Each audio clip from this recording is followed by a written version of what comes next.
اچھا، شب برات جو ہے اس کی آمد ہے، اس حوالے سے کچھ دوستوں کا ہمارا یہ کہنا ہے کہ اس رات کے اندر خاص جو لوگ احباب جو ہے ذکر اذکار کرتے ہیں، نوافل کی ادائیگی کرتے ہیں، صلاۃ التسبیح پڑھی جاتی ہے۔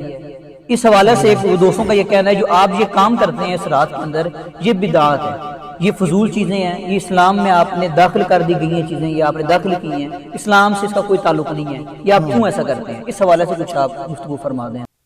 جی بسم اللہ الرحمن الرحیم۔ شاہ جی قبلہ بڑا نوٹڈ پوائنٹ آپ نے عوام کے سامنے رکھا ہے۔ واقعی اس بات میں شک نہیں ہے کہ لوگ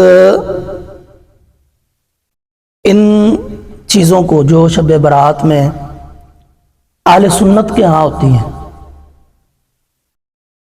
یعنی مساجد کھلی رہتی ہیں، ان کا مساجد کا راستہ کر دینا، چراغاں ہوتا ہے، لائٹیں کمکمیں لگتے ہیں، یا لوگ نوافل پڑھتے ہیں، محافل ہوتی ہیں۔ کچھ مبلغین کو میں نے خود سنا،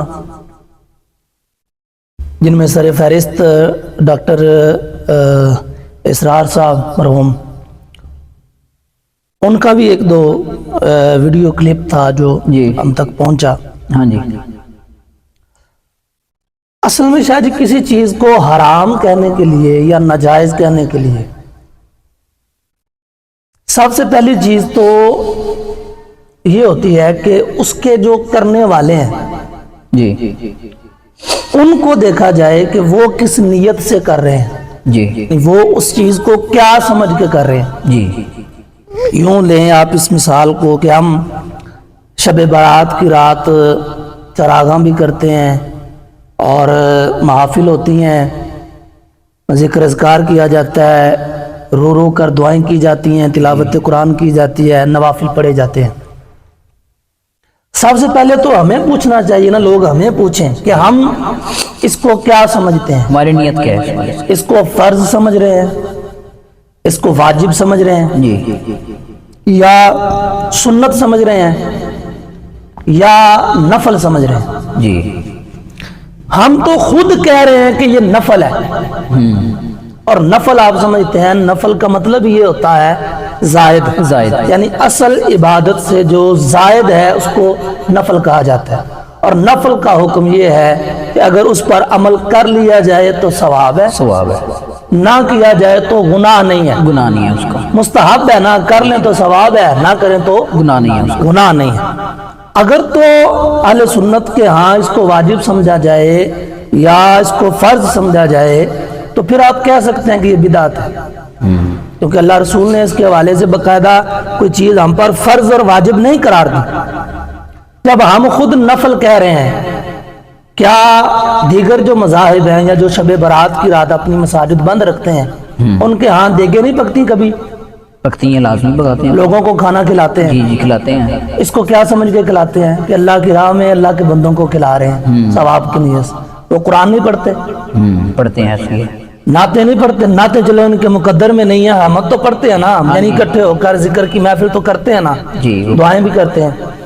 اگر یہ ساری چیزیں اکٹھی کر کے ایک ایسی رات، جس رات میں امت محمدیہ کے لیے باقاعدہ ایک بونس رکھا گیا، دیکھیں میں بار بار کہہ رہا ہوں کہ اگر کوئی بندہ نہیں کرتا تو ایک بندہ عشاء کی نماز پڑھتا ہے، عشاء کی نماز پڑھ کے باجماعت وہ سو جاتا ہے، صبح فجر کی نماز وہ باجماعت پڑھتا ہے، کوئی اہل سنت عالم دین اس کو گناہگار نہیں کہے گا اس رات، کیونکہ بھائی کر لیتا تو نفل تھا۔ ہاں یہ ضرور کہیں گے یار اللہ نے ایک چانس دیا تھا، ایک موقع دیا تھا، گولڈن چانس دیا تھا، وہ تم نے مس کر دیا ہے۔ یہ رات اب اگلے سال پتہ نہیں زندگی میں آنی ہے یا نہیں آنی۔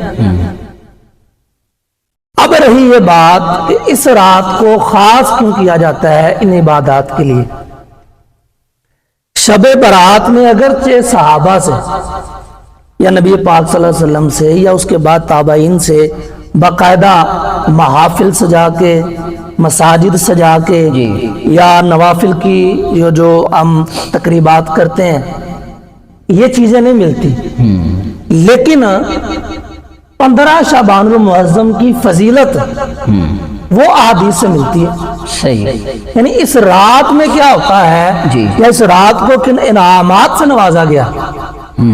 یہ ایک نہیں کئی روایات میں ابن ماجہ کی روایت ہے اور راوی حضرت مولا کائنات مولا علی شیر خدا مشکل کشا حاجت روا جن کی روایت پر ذرا ہی کوئی نہیں کر سکتا. بے شک بے شک. مولا کائنات راوی ہے اس حدیث کے. آپ فرماتے ہیں کہ نبی پاک صلی اللہ تعالی علیہ وآلہ وسلم نے ارشاد فرمایا کہ 15 شعبان المعظم کی رات آئے تو تم اس رات میں قیام کیا کرو. اب قیام کا ذکر تو موجود ہے نا, وہ ضروری تو نہیں بندہ گھر میں کرے تو پھر ہوتا ہے مسجد میں بھی آ کے کر سکتا ہے. جی.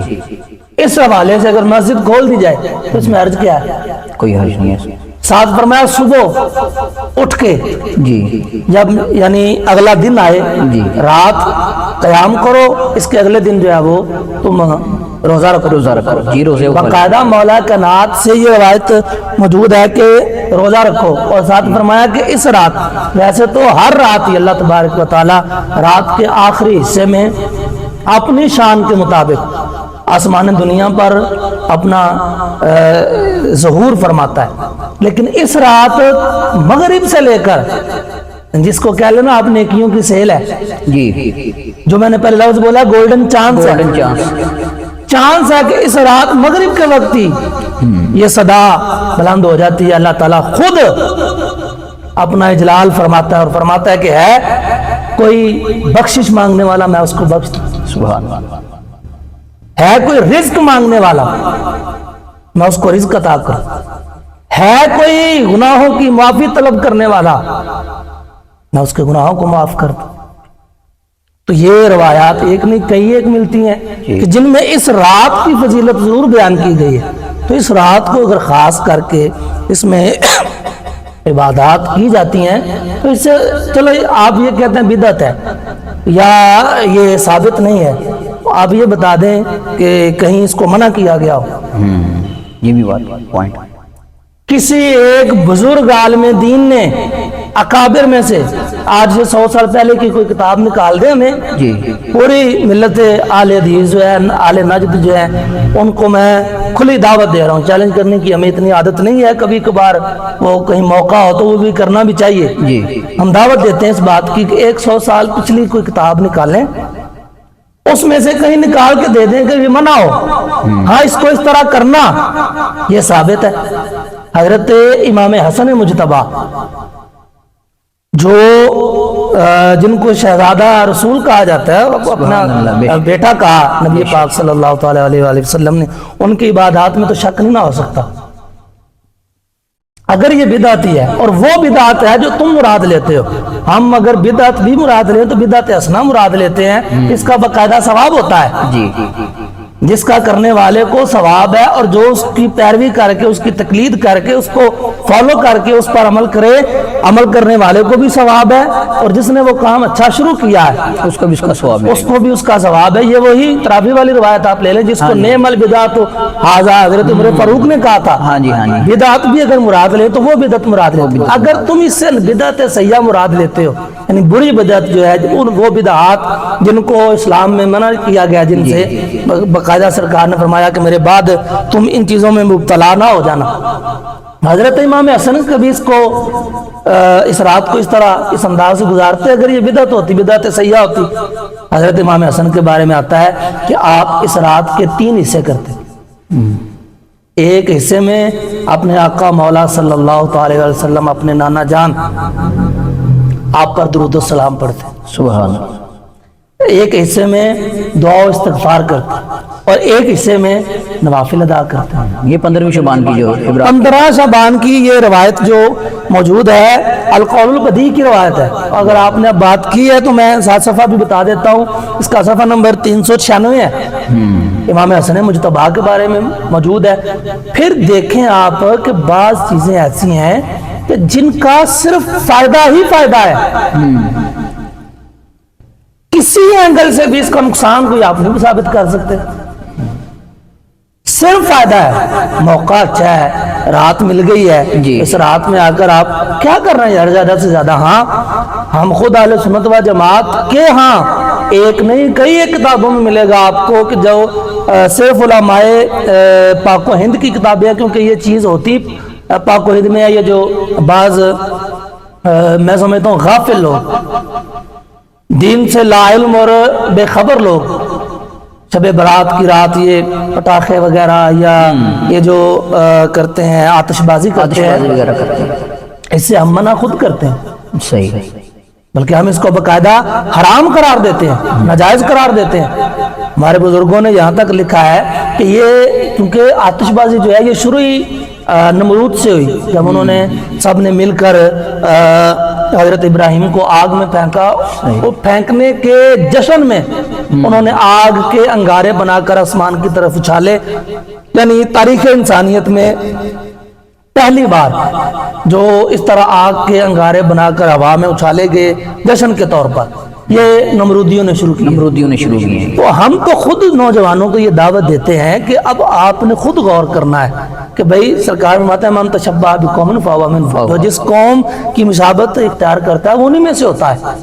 اب آپ خود سوچ لیں کہ ہم نے یہ رات اس نمرود اور نمرود کے جو ماننے والے ہیں یا اس کے فالورز ہیں ان کے نقش قدم پر چل کے گزارنا ہے، یا حضرت امام حسن کے نقش قدم پر چل کے گزارنا ہے، یا مولا کائنات کے نقش قدم پر چل کے گزارنا ہے، یا دیگر صحابہ کرام کے نقش قدم پر چل کے؟ سیدہ عائشہ صدیقہ فرماتی ہیں سرکار تو اس رات قبرستان بھی جاتے تھے، جنت البقیع میں سرکار جاتے، اور سرکار نے مجھے فرمایا کہ میں نے رات کو فرماتی ہیں میں جاگی، میں اٹھی اور میں نے دیکھا کہ سرکار بستر پر موجود نہیں ہے، تو میں نے یہ خیال کیا کہ سرکار کا شاید ملان طبع جو ہے کسی اور اپنی محترمہ زوجہ کی طرف ہو گیا ہے۔ میں اٹھ کر باہر نکلی تو میں دیکھتی کیا ہوں کہ آپ جنت البقیع میں موجود ہیں، اور آپ نے فرمایا کہ عائشہ کیا تو یہ سمجھتی ہے کہ اللہ رسول تیرا حق ماریں گے؟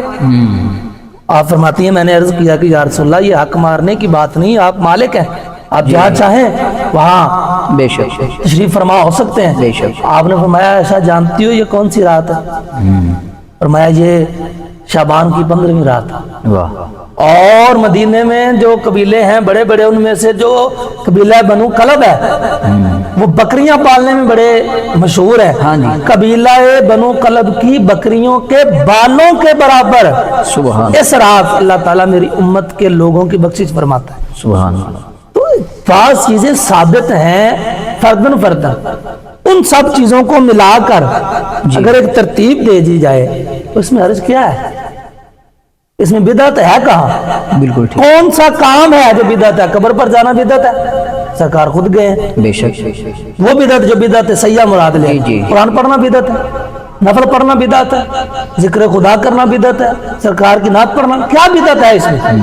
ہاں جو بدعات ہیں آتش بازی ہے اس کو حرام قرار دیتے ہیں، ناجائز قرار دیتے ہیں، ہم خود اس سے منع کرتے ہیں نوجوانوں کو۔ جی بے تو شک، لہٰذا اس بات کا میں سمجھتا ہوں یہ جو بات انہوں نے کی ہے نا اس رات کی عبادت کو بدعت کہنا در حقیقت یہ بدعت ہے، کیونکہ کسی امام نے اس کو بدعت نہیں کہا، کسی صحابی نے اس کو بدعت نہیں کہا، نبی پاک صلی اللہ علیہ وسلم نے اس کو بدعت نہیں کہا، ائمہ اہل بیت نے اس کو بدعت نہیں کہا۔ تو ظاہر سی بات ہے جب انہوں نے اس سے منع نہیں کیا تو اب جو اس سے منع کر رہا ہے وہ ایک نیا کام شروع کر رہا ہے۔ ان کی بات کی کوئی ویلیو نہیں ہے ہمارے لیے۔ میں کہہ رہا ہوں کہ آپ بات اس حوالے سے دیکھیں کہ جو اب یہ کہہ رہا ہے کہ یہ ناجائز ہے، در حقیقت وہ ایک نیا کام اس نے شروع کیا کہ اس کو ناجائز کہنا شروع کر دیا، در حقیقت تو یہ بدعت ہے۔ یہ بدعت ہے، بالکل ایسا۔ کیا اس نے کہا تھا اپنے من میں ڈوب کے پا جا سراغ زندگی، میرا نہیں بنتا نہ بن اپنا تو بن اپنے گربان میں جان کہ تو کیا کر رہا ہے؟ تو بھی تو بدعت ہی کر رہا ہے، بے شک، تو منع کر کے بدعت کر رہا ہے۔ ہم تو کچھ چیزوں کی جن کی اصل موجود ہے ان کو لے کے ایک خاص ترتیب ہم نے بنا کے اس کو محفل کی شکل دی ہے۔